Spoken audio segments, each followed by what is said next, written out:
하느님 뜻의 나라를 위한 말씀들.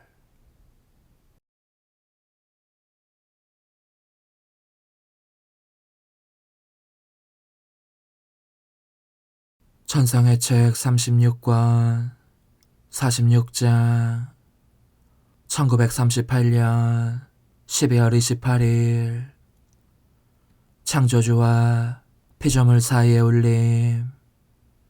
하느님 뜻 안에서의 하나의 행위가 어떻게 모든 곳에서 발견될 수 있는지. 왕과 군대. 천상 여왕의 모성.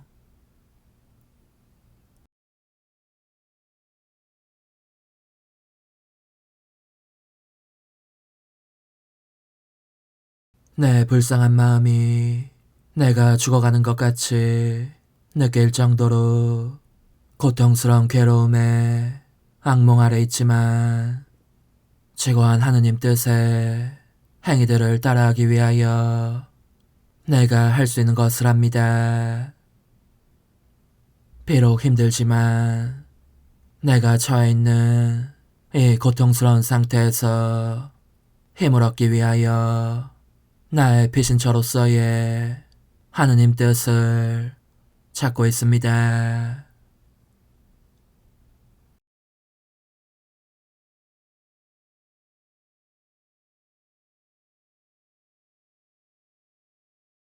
내 사랑하는 예수님께서 나에게 연민을 느끼시고 아주 부드럽게 나에게 말씀하셨습니다. 내 뜻에 따라 용기를 내어라. 너무 많이 낙담하지 말아라. 낙담은 너가 힘을 잃게 하고 너로 하여금 너 안에서 살고 너를 너무 사랑하는 이가 마치 아주 멀리 떨어져 있는 것처럼 느끼게 한다. 너는 이것을 반드시 알아야 한다. 피조물이 자기의 뜻을 우리에게 주고 우리의 뜻을 갖기 위해서 우리의 뜻 안으로 들어오면 그 안에서 우리의 신적인 울림을 시작한다.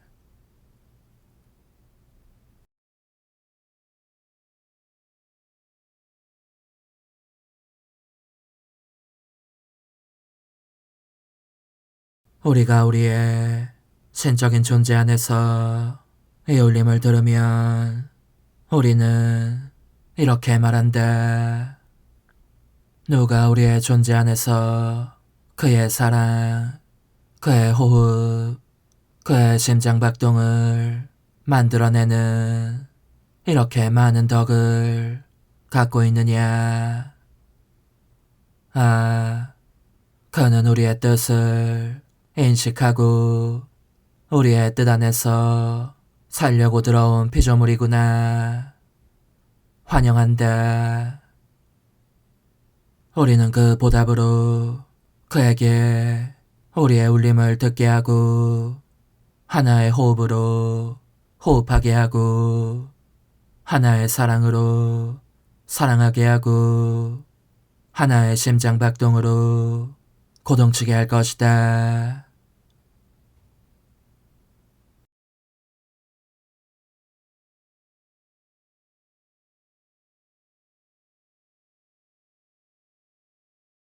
그래서 우리는 우리 안에서 그 피조물의 생명을 느낄 것이다.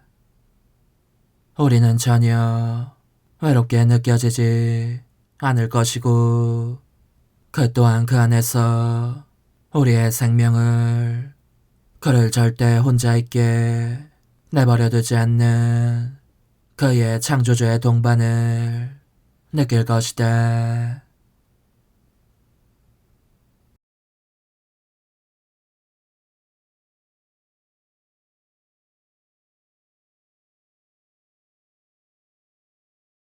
너는 이것을 반드시 알아야 한다. 우리의 뜻 안에서 행해진 모든 행위는 끝나지 않는다. 오히려 그것은 내 뜻이 모든 곳에 있으므로 끊임없이 반복된다. 그 행위는 천국에서, 창조물들에서, 그리고 다른 모든 것에서 반복된다. 따라서 내 뜻 안에서의 하나의 행위는 모든 것을 초월하여 천국과 지상을 채우고 우리에게 매우 많은 사랑과 영광을 주어 다른 모든 일들은 태양 앞에 놓인 수많은 작은 물방울들처럼 되어버린다. 우리는 우리와 함께 활동하는 피조물을 통하여 우리 자신을 찬미한다.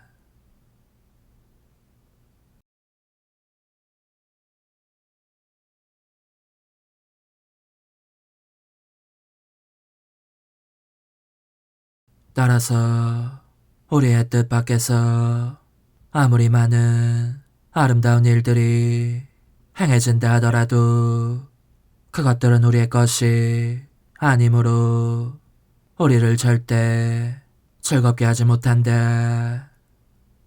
그것들은 모든 곳으로 퍼져나갈 수 없다. 그런 사랑은 너무나도 작아서 고작 한 행위를 덮을 정도밖에는 되지 않는다. 그러므로 너는 이것을 반드시 알아야 한다.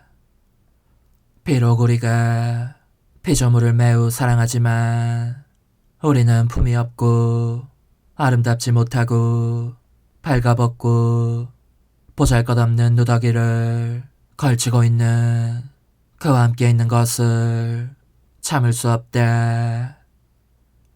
우리와 닮지 않고 우리 피아새 옷으로 잘 차려입지 않은 우리의 자녀들을 갖는다는 것은 우리의 장엄함에 합당하지 않다.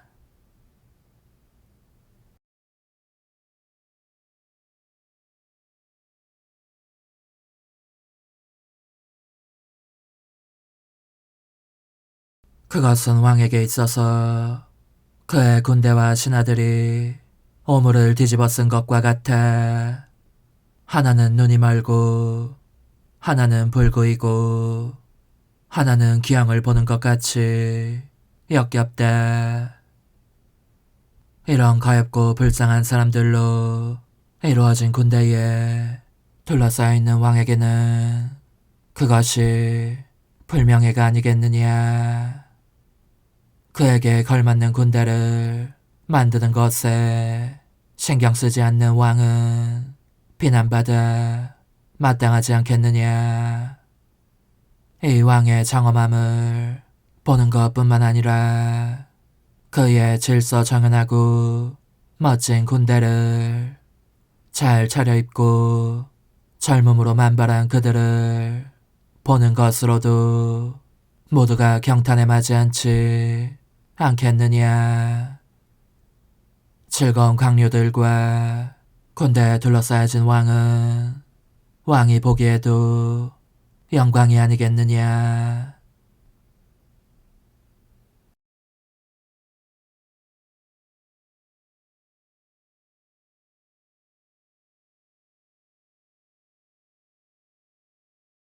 이제 우리가 피조물들을 1대1로 대하기를 원하기 때문에 우리는 우리의 뜻을 그에게 주기 위해서 아무도 꺾을 수 없는 우리의 사랑과 무한한 지혜 안에 그들을 놓아 그 빛으로 단장하게 그 사랑의 옷으로 옷 입히고 그 신성함으로 성스럽게 하였다.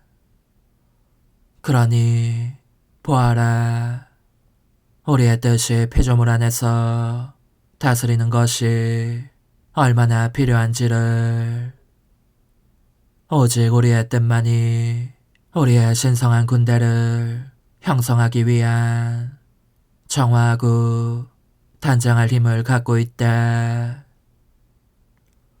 그리고 우리는 그들과 사는 것을 영광스럽게 여길 것이고 그들은 우리와 사는 것을 영광스럽게 여길 것이다.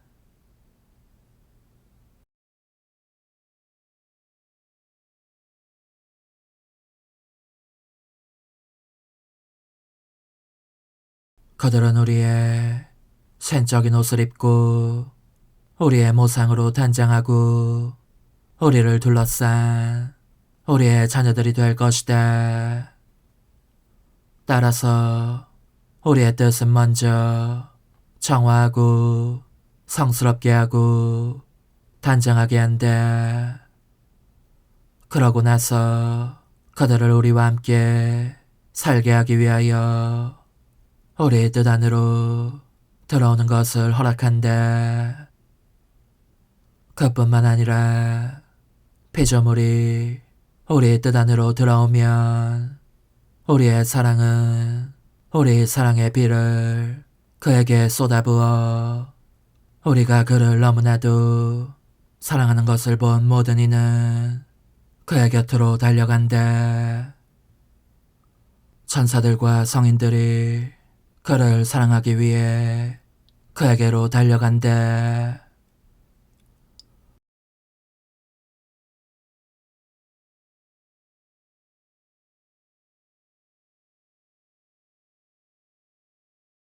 그 피조물에서 우리의 뜻이 승리한 것을 보고 바로 그 창조회로 크게 기뻐한다.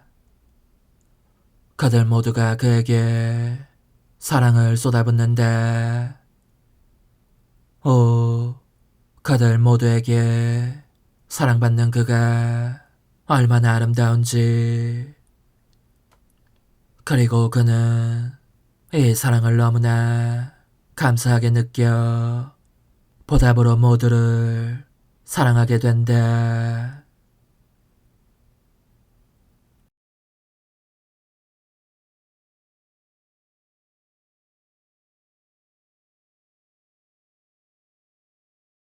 이후에 나는 신적인 뜻 안에서의 나의 순례를 계속하였고 추위에 떠시고 온통 부어오른 눈에서 눈물을 글썽이시고 울며 통곡하시는 아기 예수님께서 탄생하시는 시점에 이르렀다.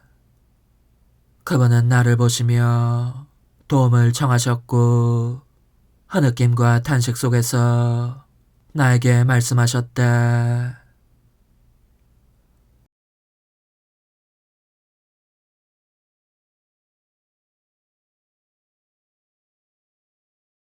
나의 착한 딸아, 피조물로부터의 사랑 결핍이 나를 통곡하게 만든다. 사랑받지 못하고 있는 나를 보고 나는 상처받고 고통이 너무 커서 눈물을 쏟고 만다. 그것은 내 사랑의 생명으로 그의 생명을 대신하며 그를 가려준다. 내 사랑은 피조물 하나하나를 쫓아 달린다. 하지만 피조물들은 은혜를 모르고 저는 당신을 사랑합니다라고 한마디도 하지 않는다. 내가 어떻게 울지 않을 수 있겠느냐. 그러니 나를 사랑하여 내 눈물을 그치게 하여라.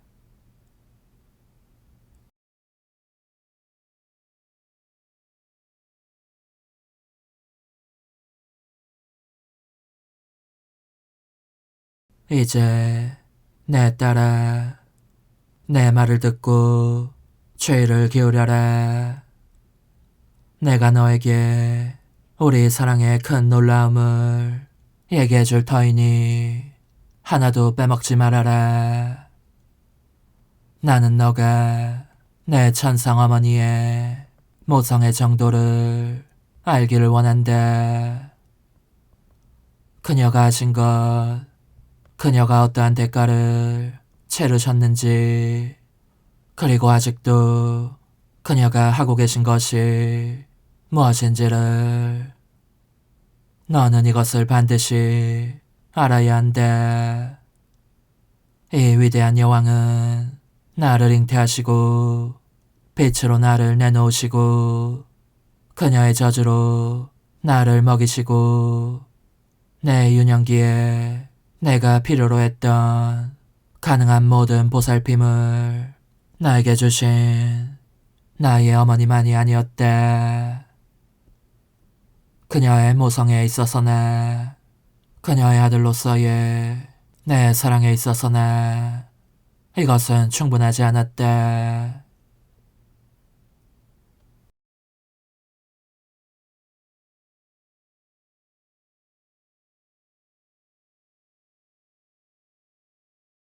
그녀의 모성에는 항상 나의 마음을 통하여 달리셨다.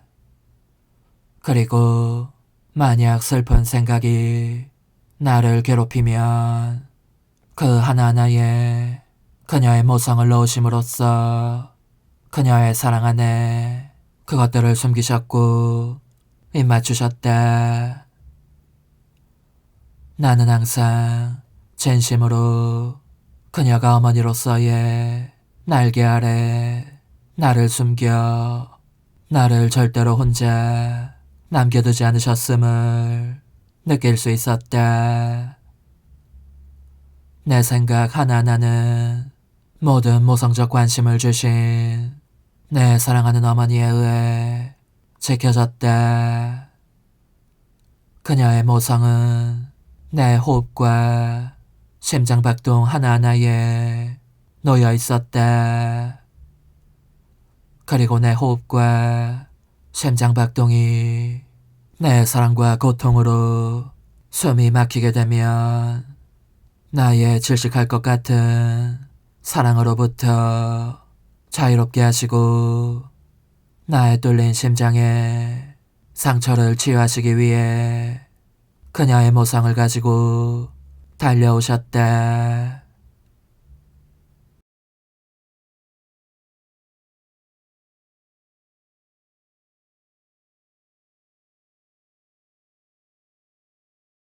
그녀가 보시고 말씀하시고 일하시고 걸으시면 어머니로서의 그분의 모성애 안에 나의 시선, 말, 일, 걸음을 띄어와 받으시고 그녀의 사랑을 그것들에 부여하시고 그녀의 마음 안에 그것들을 숨기셨다. 그녀는 또한 나를 위해 준비하신 음식에 그녀의 모성애가 흐르도록 하시어 먹는 동안 내가 그녀의 사랑에 모성을 느낄 수 있었다. 내 고통 안에서의 그녀의 모성에 대하여 내가 얼마나 많은 것을 얘기할 수 있겠느냐.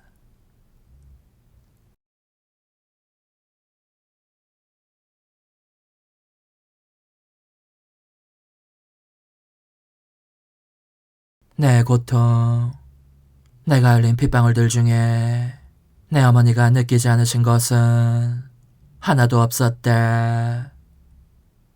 그러나 내 어머니로서 이 모든 것들을 하신 후 그녀는 내 모든 고통과 피를 취하셨고 그것들을 사랑하셨고 그녀의 모성을 지속하시기 위하여 그녀의 마음 안에 숨기셨다.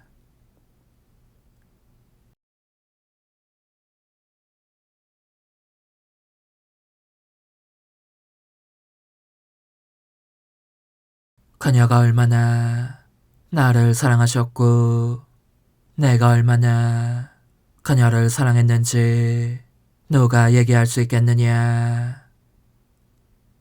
내 사랑은 모든 것에서 내 안에 그녀의 모성을 느끼지 않는 것은 하나도 없었다.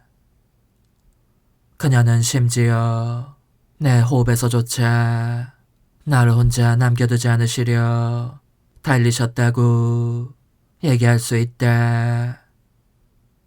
그리고 나는 그녀를 불렀대. 나에게 있어 그녀의 모성은 세상에서 나의 생명을 위한 필요, 위한 도움이었대.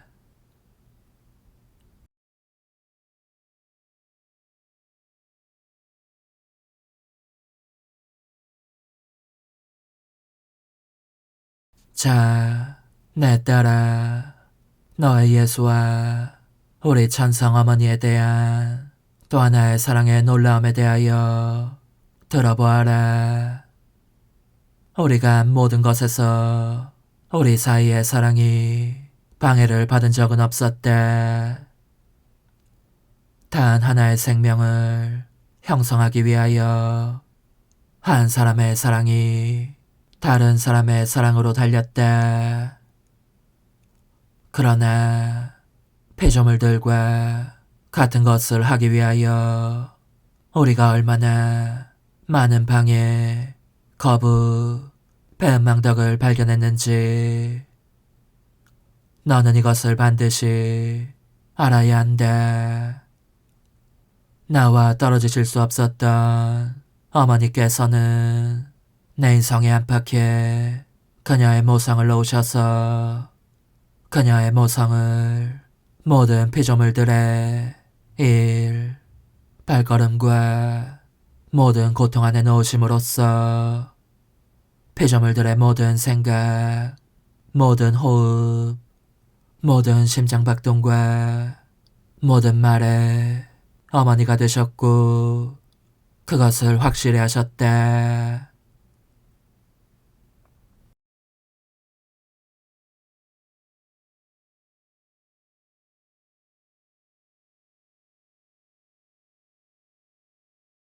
그녀의 모성은 어디든 달려간다.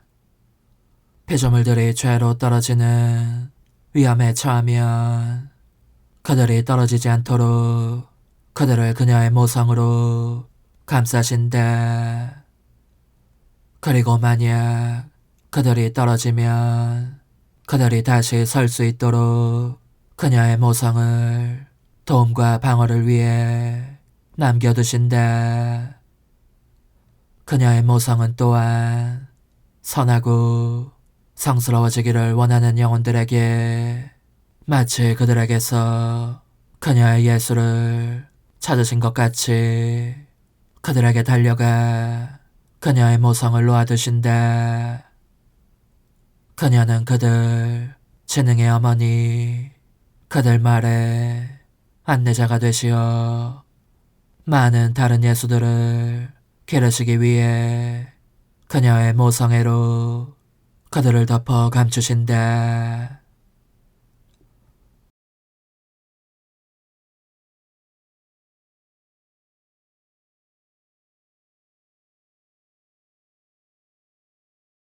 그녀의 모성은 죽음의 자리에서도 보인다.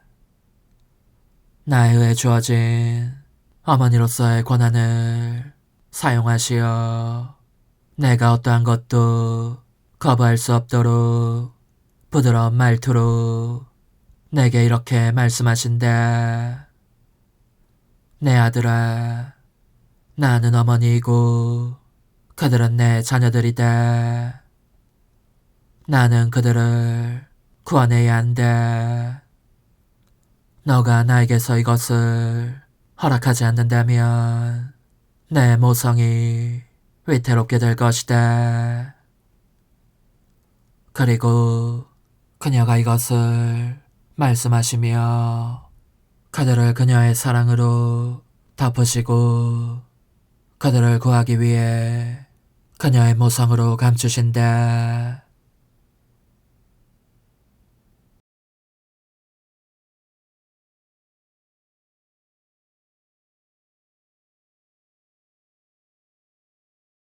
내 사랑은 그녀에게 이렇게 말할 정도였다.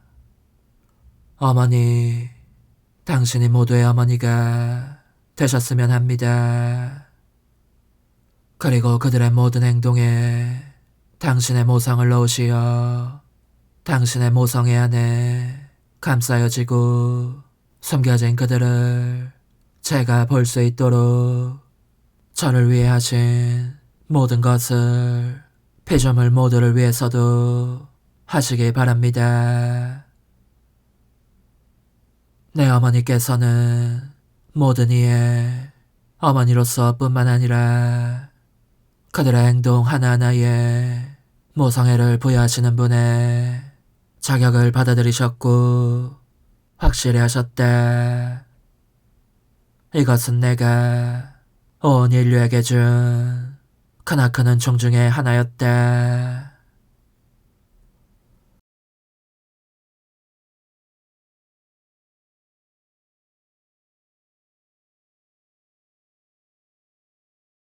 그러나 내 어머니께서 받지 않으신 고통이 무엇이겠느냐.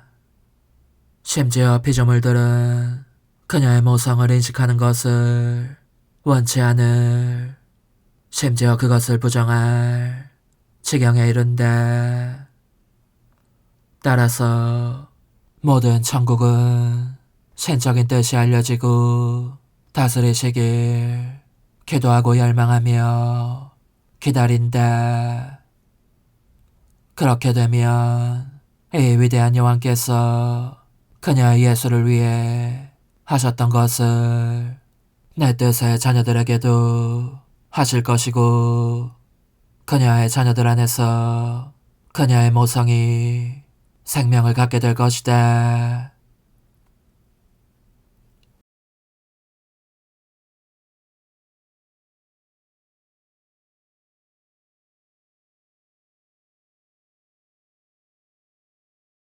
나는 내 뜻 안에 사는 사람들에게 그분 모성의 심장 속에 있는 나 자신의 자리를 내어줄 것이다.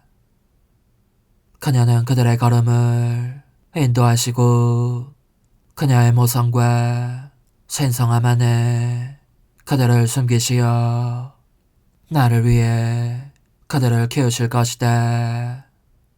그들의 모든 행동 안에 그녀의 모성애와 그녀의 신성함이 새겨질 것이다.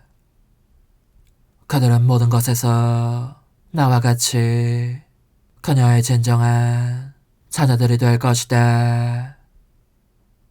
오, 그들이 내 뜻 안에서 살면 그들이 부족한 모든 것을 보상해 주실 여왕이시자 강력한 어머니를 갖게 된다는 것을 모두가 알기를 내가 얼마나 열망하는지.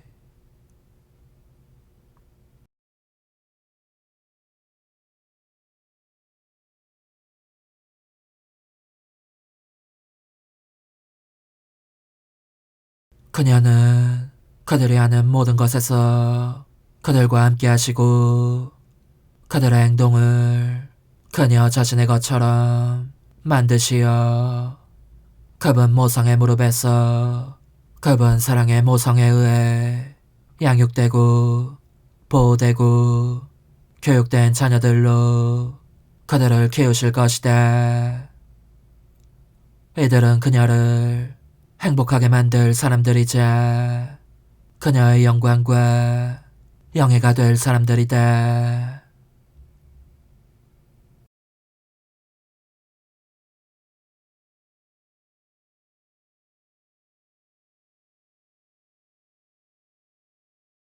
천상의 책 29권 10장 1931년 4월 2일 사람이 가진 가장 귀하고 아름다운 것은 차원에서 겪는 고통의 능력, 정의의 지주, 영혼 안에 점화된 작은 불꽃과 그 성장.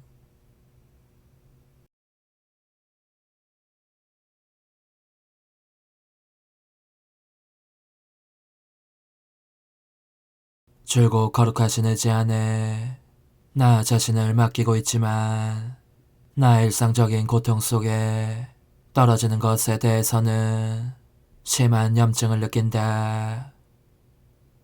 나의 현재적 투쟁과 사제가 내게 줄 안수 때문이다. 그래서 깨름칙한 마음으로 다정하신 예수님께 혼잣말로 이렇게 중얼거렸다.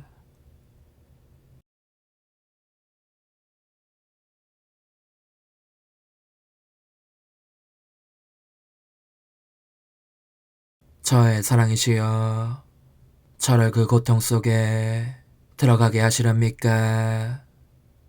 그렇게 하십시오. 그러나 저로서는 그 안에 제 뜻을 넣고 싶지 않습니다. 당신께서 친히 그렇게 하신다면 저는 기쁘겠지만 저 자신의 것은 아무것도 넣고 싶지 않다는 말씀입니다.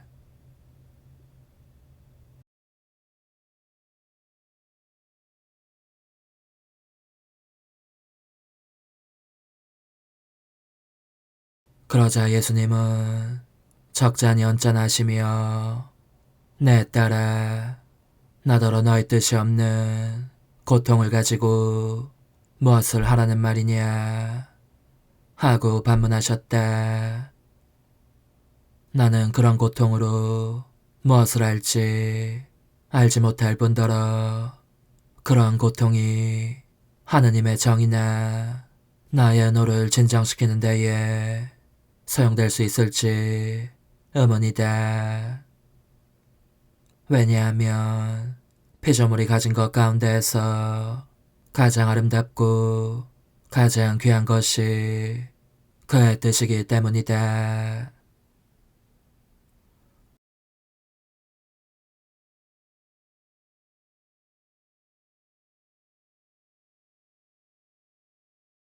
그의 뜻이 금이라면 그 밖의 모든 것은 피상적인 것, 실질이 없는 것들이고 고통 자체도 아무런 가치가 없다.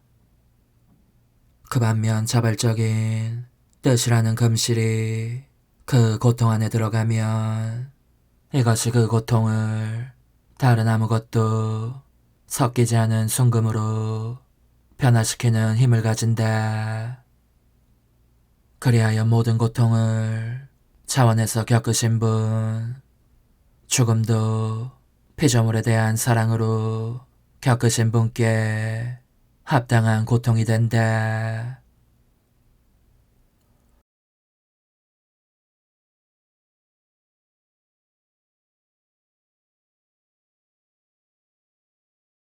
내가 사람의 뜻이 없는 고통을 원한다면 그런 것은 이 세상에 허다하게 있으므로 얼마든지 취할 수 있을 것이다.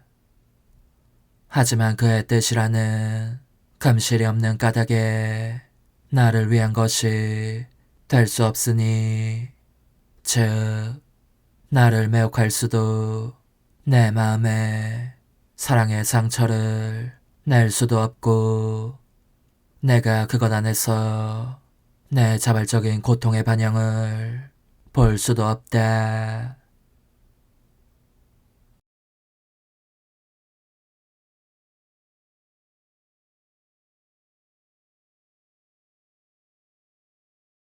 그러니 뜻이 없는 고통은 징벌을 은총으로 바꿀 힘이 없다.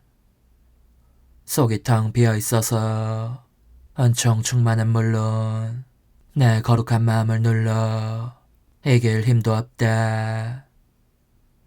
자발적인 고통은 한 시간에 반의 반만 겪어도 세상에 있는 지독한 고통을 전부 합친 것과 맞먹거나 능가할 수 있다.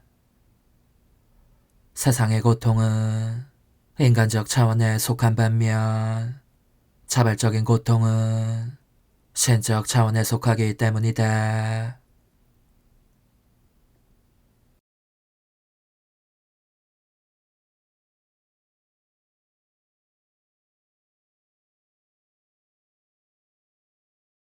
나는 따라서 내 뜻의 작은 딸에게서 자발적인 뜻이 없는 고통은 결코 받아들이지 않을 작정이다. 바로 그 뜻이 내 눈에 너를 아름답고 우아하게 보이게 하였고, 이제까지 내 거룩한 뜻에 대한 일련의 가르침을 나타내 보이게 했으며, 그 자력으로 나를 끌어당겨 그토록 자주 너를 방문하게 했으니 말이다.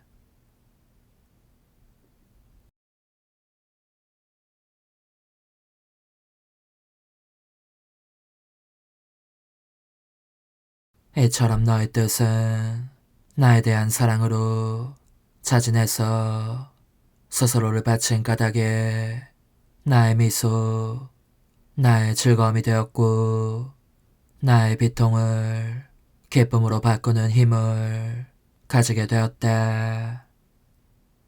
그러니 나는 너의 뜻에 자발적인 수락이 없는 고통을 받기보다는 오직 나 자신을 위한 고통을 지키는 것으로 만족하기 마련이다.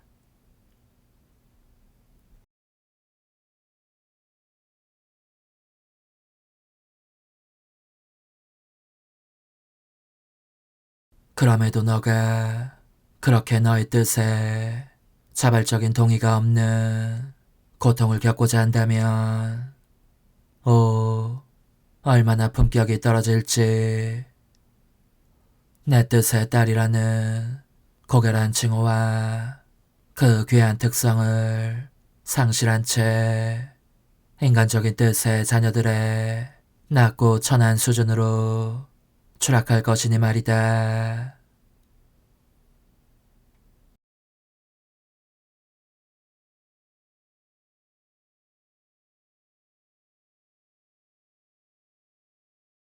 하지만 내 뜻 안에 강요란 있을 수 없다. 사실 내 뜻으로 하여금 하늘과 태양과 땅과 사람을 창조하라고 강요한 자가 있었느냐? 아무도 그렇게 해달라고 청하지 않았지만, 내 뜻은 피조물에 대한 사랑으로 자진해서 활동하는 한편, 그들로 인해 얼마나 많은 고통을 겪을 것인지도 알고 있었다.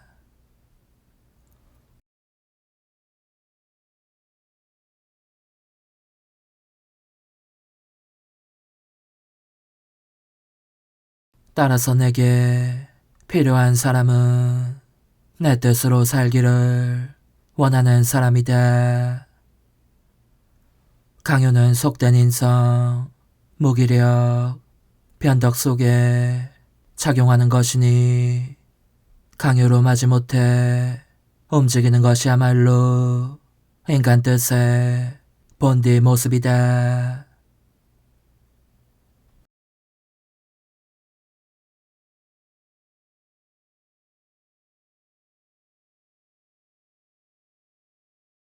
착한 딸아, 너는 주의를 집중하여라.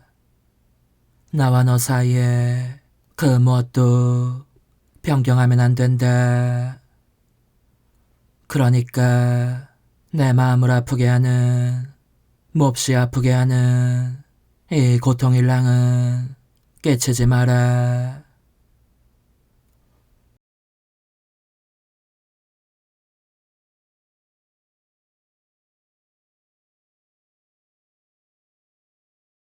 나는 그래서 쓰라린 마음으로 예수님께 이렇게 말씀드렸다. 저의 예수님, 그렇지만 저의 윗사람들은 저에게 악행을 저지르려는 자들이 네댓 명 있을 뿐인데 어떻게 그 많은 징벌을 내리실 수 있습니까?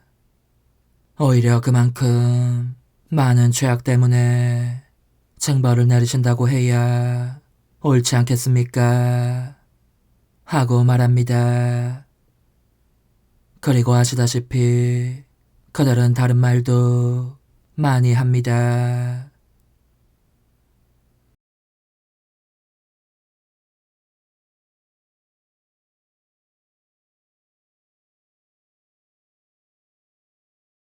그러자 예수님은 매우 다정하신 음성으로 말씀하셨다. 딸아, 그들은 대단히 잘못 생각하고 있다. 다만 내된 명만이 불성실과 중상모략의 죄를 범할 정도로 타락해 있는 것은 아니기 때문이다. 이들이야 개별적으로 처벌을 받겠지만 저 사람들이 내게서 앗아간 것은 받침목이다.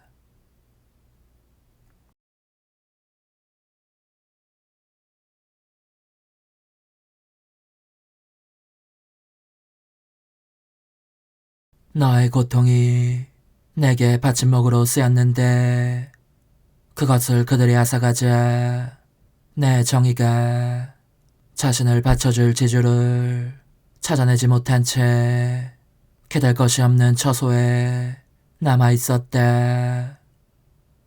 즉, 너가 너의 일상적인 고통에서 자유로워진 날로부터 내 정의가 그 무서운 징벌들을 계속 쏟아져 내리게 한 것이다. 만약 지주가 있었다면 징벌이 내리더라도 10분의 1이나 5분의 1에 그쳤을 것이다.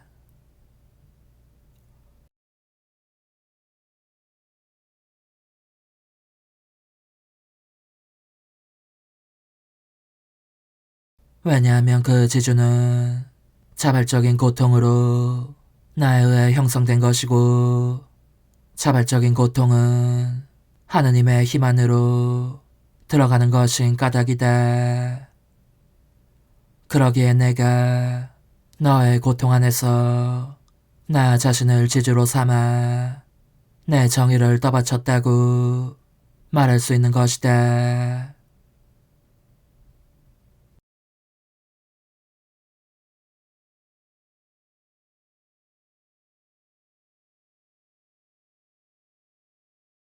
그런데 내게 너의 고통이 없으면 필요한 바탕 재료가 없기 때문에 재주를 만들 수 없고 따라서 내 정의가 아무런 제재를 받지 않고 원하는 대로 자유로이 역사하게 된다.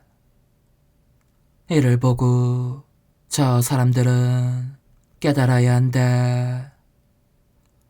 내가 이다지 오래도록 너를 자발적인 고통 상태에 있게 함으로써 온 세상 모든 이에게 얼마나 큰 선행을 베풀어 왔는지를.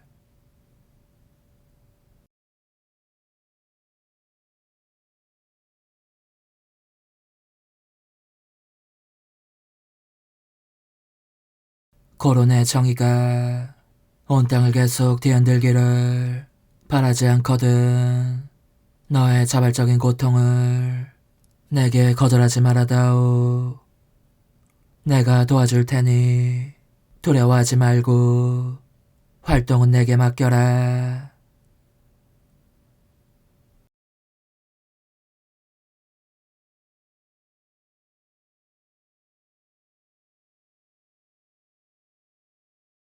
그 뒤 나는 거룩하신 피아단에 나 자신을 온전히 내맡겼다.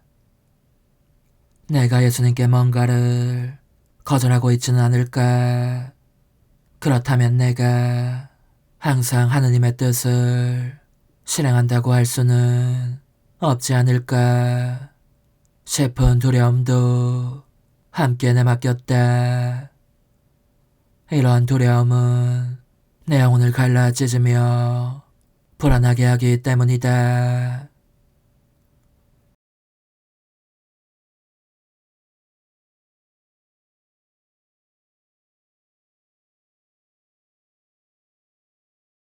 사실 나는 오직 예수님의 현존 안에 있을 때만 평화를 이루고 있는 나 자신을 느낀다. 그러나 그분이 보이지 않으면 그 나는 어디 가고 근심과 두려움과 염증의 드센 폭풍 아래로 돌아오고 만다.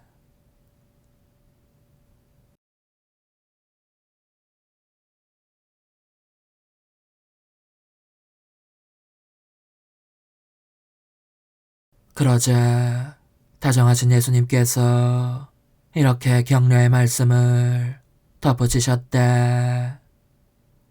착한 딸아, 용기를 내고 즐거워하여라. 실망하지 마라. 내 거룩한 뜻의 빛이 너의 영혼 안에 어떻게 형성되는지 알고 싶으냐?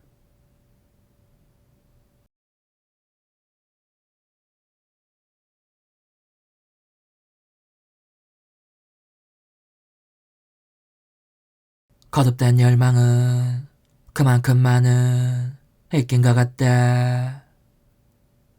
너의 영혼에 입김을 불어넣으면 작은 불꽃이 작은 빗방울이 생겨 너의 영혼 안을 밝힌다. 더욱 강렬히 열망할수록 입김들이 더욱 세게 불어 그 작은 불꽃을 그만큼 더 키우고 더 넓힌다.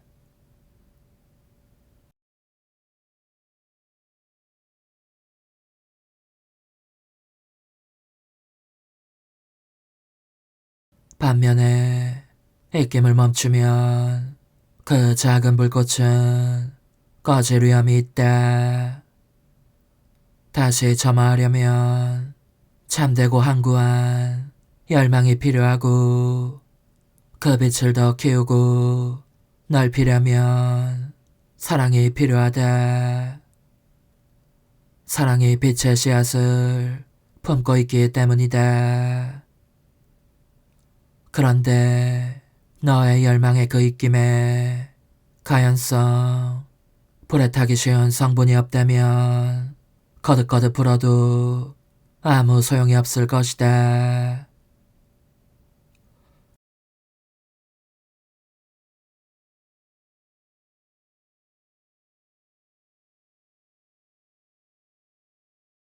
그렇다면 무엇이 이 작은 불꽃을 안전하게 곧 꺼질 위험이 없는 영구적인 불꽃으로 만들겠느냐? 바로 내 거룩한 뜻 안에서 이루어지는 행위들이다.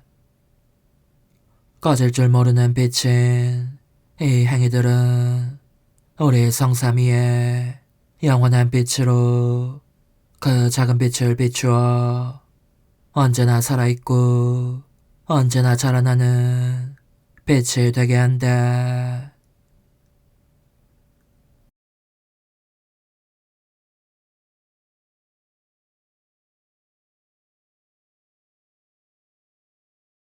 이 빛 앞에서 인간의 뜻은 빛을 잃어 깜깜 절벽이 된다.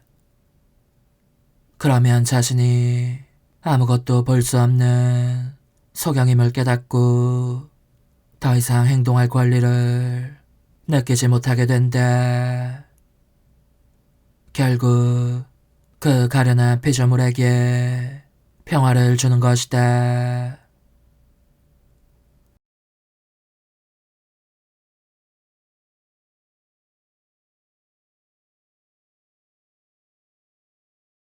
너는 그러니 두려워하지 마라. 내가 몸소 너를 도와 입김을 불어넣겠다. 우리 함께 그렇게 하자. 그 작은 불꽃이 더 아름답고 더 찬란하게 빛나게 될 것이다.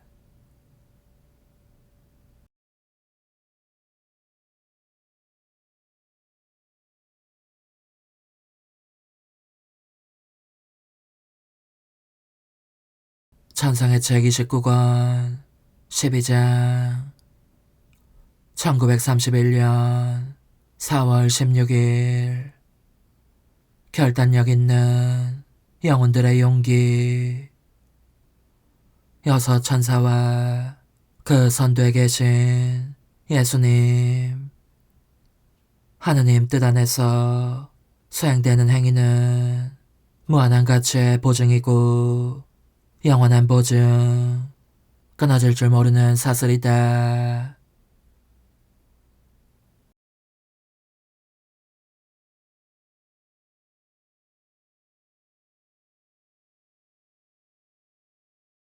내 삶은 영원하신 피앗의 지배하에 이어지고 있다. 이 피앗이 나의 안팎을 둘러싸고 나로 하여금 그 무한한 무게를 느끼게 하신다. 한낱 티끌에 불과한 내가 그 끝없는 무한성에 휩싸인 채 사랑하고 열망하고 있으니 이를 사랑하고 열망하는 정도만큼 내 인간적인 뜻은 고통을 겪는다. 무한하고 영원한 하느님 뜻의 지배에 압도되어 거의 죽어가고 있음이 생생하게 느껴지는 것이다.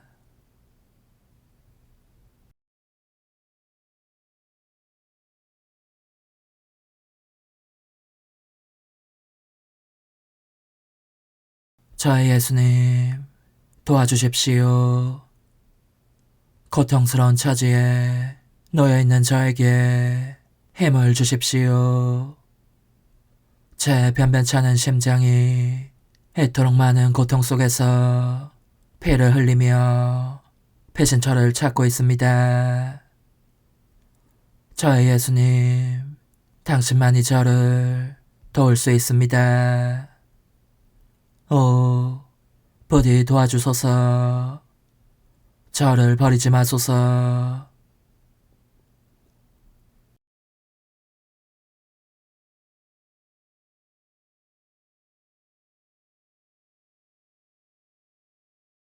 내 초라한 영혼이 그렇게 괴로움을 토로하고 있노라니 다정하신 예수님께서 십자가에 못 박히신 모습으로 나의 내면에 나타나셨다. 6명의 천사들과 함께 나타나셨는데 셋은 흠숭아울 그분 몸의 오른쪽에, 셋은 왼쪽에 있었다. 이 천사들은 저마다 반짝이는 보석이 촘촘히 박힌 관을 우리 주님께 봉헌하고 있었다.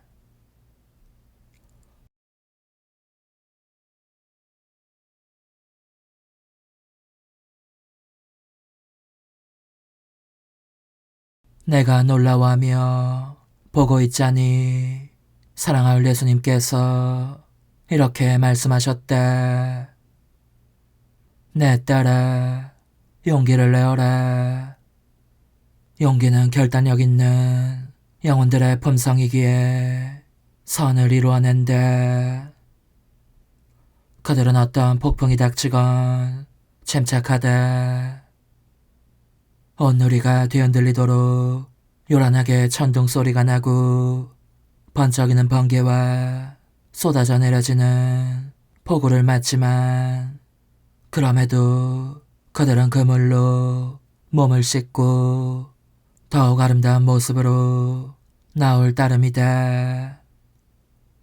어떤 폭풍에도 개의하지 않고 더욱 단호하고 용감하게 이미 시작한 선행에 충실한 것이다.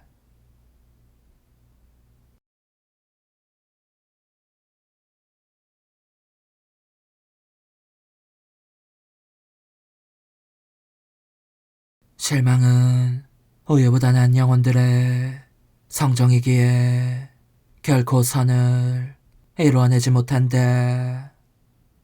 하지만 용기는 길을 내고 어떤 폭풍과도 싸운다. 용기는 강한 자들의 빵이다.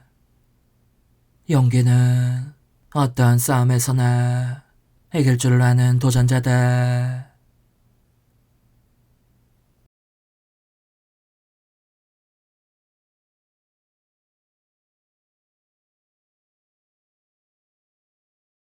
용기를 내어라.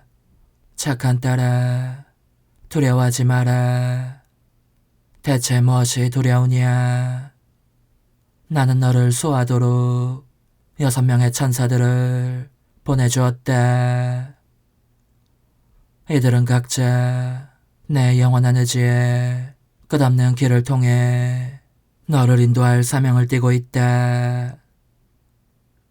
너가 너의 행위와 사랑으로 하느님의 뜻이 창조 사업에서 6번의 피아스로 재현해진 모든 것에 대한 보답을 바치게 하려는 것이다.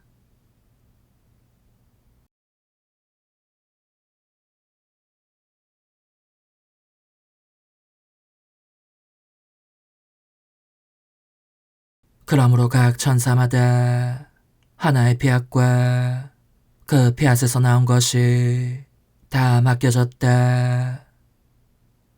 너의 목숨을 바쳐서라도 그 각각의 피앗에 대한 보답을 바치도록 너를 부르기 위해서였다.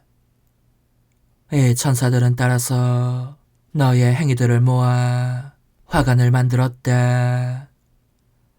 그리고 꿇어 엎드려 우리 성삼위의 거룩한 뜻이 행한 모든 것에 대한 보답으로 그것을 우리의 신성에 바쳤다. 그것은 우리의 거룩한 뜻이 알려져 이 뜻의 나라가 땅에도 서게 하려는 것이었다.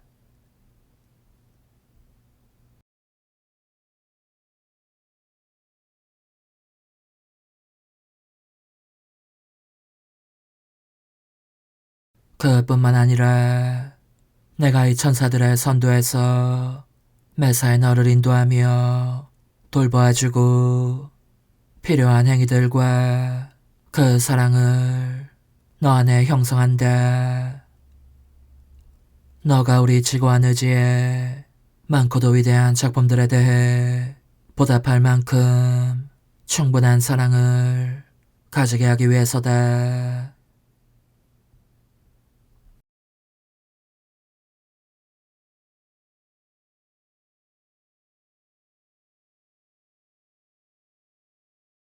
그러니 중단하지 마라. 너는 할 일이 많다. 결코 멈출 줄 모르는 나를 따라라. 그리고 천사들을 따라라. 천사들은 자기들에게 맡겨진 임무를 다하고 싶어 한다. 너는 하느님 뜻에 딸로서의 너의 사명을 완수해야 한다.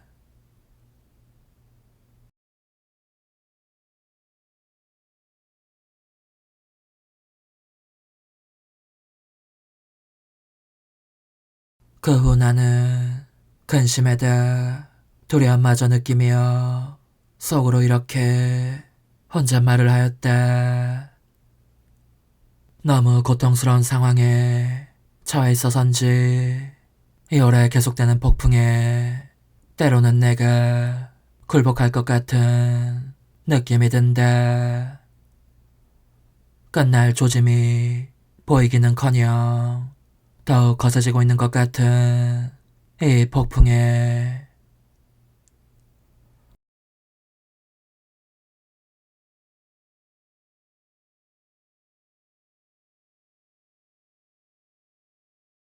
우리 주님께서 도움과 풍성한 은총을 내려주시지 않으면 너무나 나약한 나로서는 하느님의 뜻 바깥으로 나가고 싶어질지도 모르는 것이다.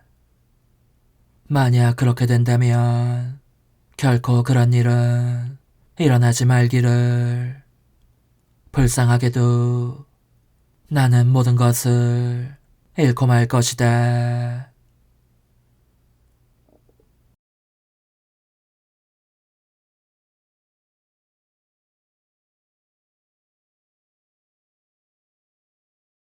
그런 생각을 하고 있노라니 흠성할 예수님께서 발로 나를 떠받쳐 주시면서 이렇게 말씀하셨다.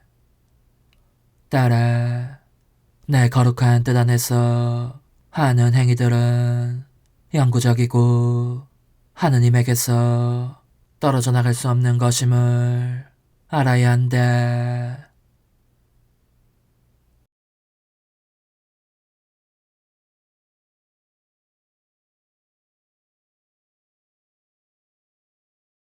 그 행위들은 영혼에게 하느님의 뜻과 함께 활동하는 선이 있었음을 상기시키고 하느님에게는 사람이 그분과 더불어 있으면서 그분 자신의 거룩하신 뜻과 함께 활동했음을 상기시킨다.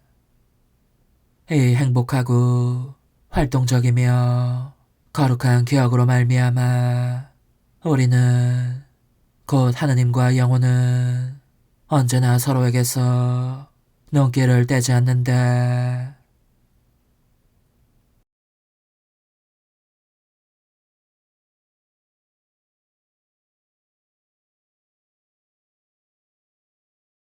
그렇게 언제까지나 서로 잊지 못하는 상태로 있기 때문에 불행히도 사람이 우리의 뜻 바깥으로 나가 멀리까지 헤매고 다니는 일이 일어난다고 하더라도 자기를 보며 부드럽게 부르시는 하느님의 눈길을 느낄 것이고 그 자신의 눈길도 그렇게 계속 부르시는 분을 향하게 될 것이다.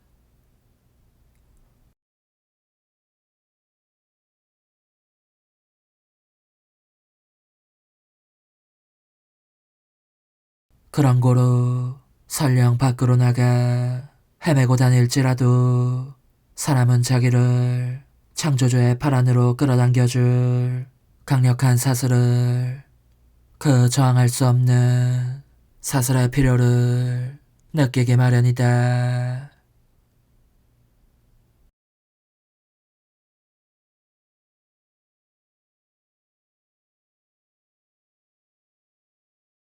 바로 그런 일이 아담에게 일어났다.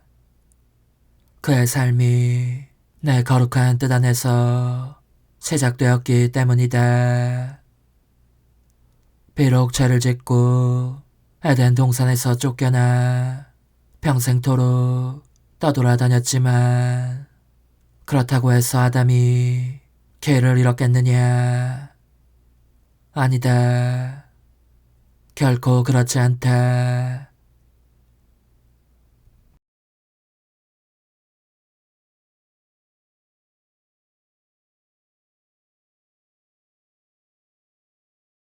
그는 자기가 그 안에서 활동했던 우리 뜻의 권능이 자기 위에 머무르고 있음을 느꼈다.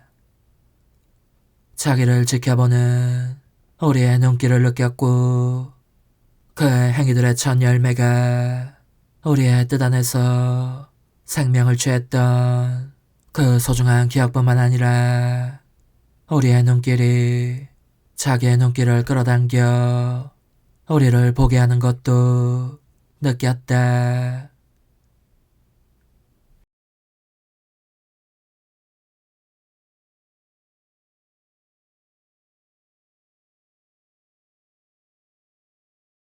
너는 우리의 뜻 안에서 활동하는 것의 의미와 그 모든 선을 다 이해할 수는 없을 것이다. 영혼은 우리의 뜻 안에서 활동하는 것으로 무한한 가치의 보증을 얻는다. 우리의 피앗 안에서 하는 행위들과 같은 수의 보증이고 이 보증은 바로 하느님 자신 안에 남는다. 그 가치가 너무나 크기 때문에 피조물은 수용할 능력이 없는 까닭이다.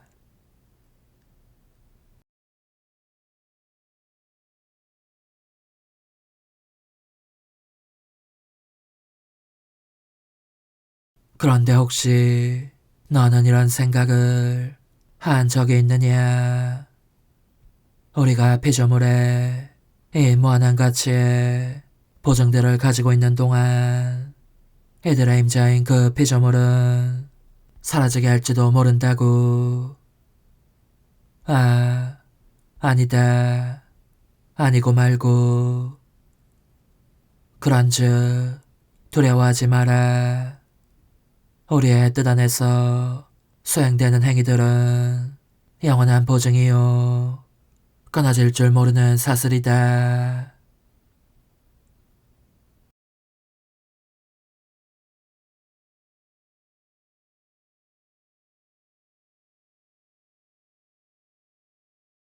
너가 우리의 거룩한 뜻 바깥으로 나간다고 가정해보자. 그런 일은 일어나지 않겠지만 그렇게 나가더라도 너의 행위들은 남아있다. 나갈 수가 없다. 왜냐하면 그 행위들이 우리의 집에서 행해졌기 때문이다.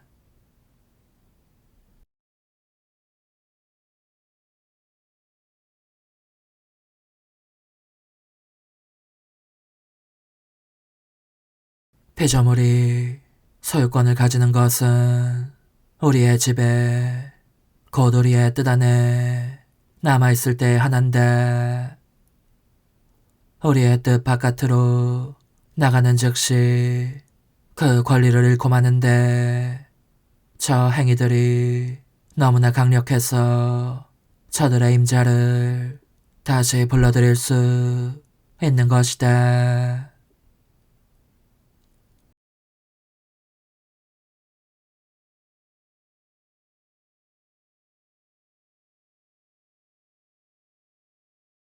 너는 그러니 마음의 평화를 깨뜨리지 말고 너 자신을 내게 맡겨라. 두려워하지 마라.